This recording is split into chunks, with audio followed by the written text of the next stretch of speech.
Hey there. What's up?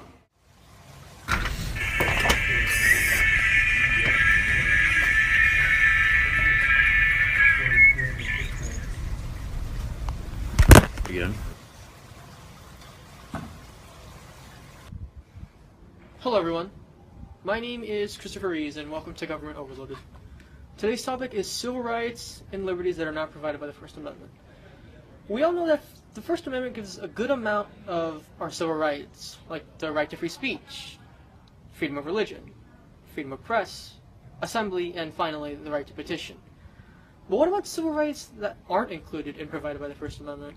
Well, for starters, a civil right or privilege is something that can be enforced by an individual. So such examples are the right to vote, the right to equality in public places, and the freedom from involuntary servitude. However, to specify what the government cannot do, the Bill of Rights is an important source of our civil liberties that cannot be taken away even when popular majorities at the local, state, or even national level vote to restrict them.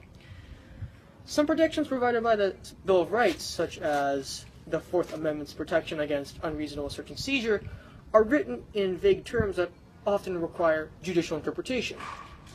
You might be asking yourself, well then what do the courts do to protect our civil liberties and civil rights? Well, luckily for you, I have just the answer. The Bill of Rights applies mostly to the federal government, so citizens were not protected from the states encroaching on their civil rights and liberties, unfortunately. The 14th Amendment, however, which was ratified in 1868, protects citizens against state infringements of the rights and liberties guaranteed in the Constitution.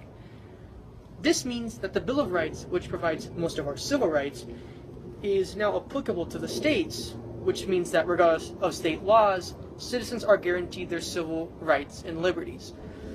One of the most well-known examples of the 14th Amendment being used in a court case is Plessy versus Ferguson.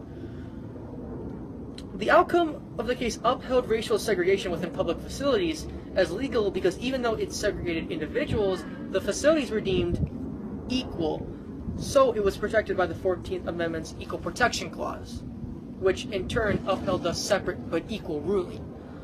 Eventually, however, in the Brown versus Board of Education Supreme Court case, the same Equal Protection Clause was used to argue that the segregated facilities actually violated it, and the ruling in Plessy versus Ferguson was reversed, which in turn made state-sponsored segregation unconstitutional. That was good information. However, there are a few more key concepts of civil liberties and civil rights that you have missed. Hello, my name is Grayson Game. I'm here to fill in on what civil liberties and civil rights are, what they do, and how they are used. Most Americans think of civil rights and liberties as principles that protect freedoms all the time. However, the truth is that rights listed in the Constitution and Bill of Rights are usually competing rights.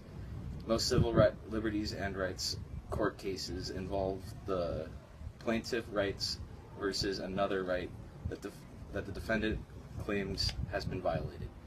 Also, there's a distinction between civil rights and liberties. Civil rights are the basic right to be free from unequal treatment,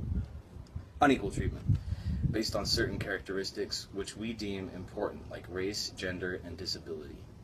And civil liberties are basic freedoms guaranteed by the Bill of Rights or interpreted throughout the years by judicial interpretation. To further explain, civil liberties are protections against government actions. For example, the First Amendment of the Bill of Rights guarantees citizens the right to practice whatever religion they please. Government then cannot interfere in an individual's freedom of that worship. The First Amendment gives the individual liberty from the actions of government. However, civil rights, in contrast, refer to positive actions that the government should take to create equal conditions for all Americans.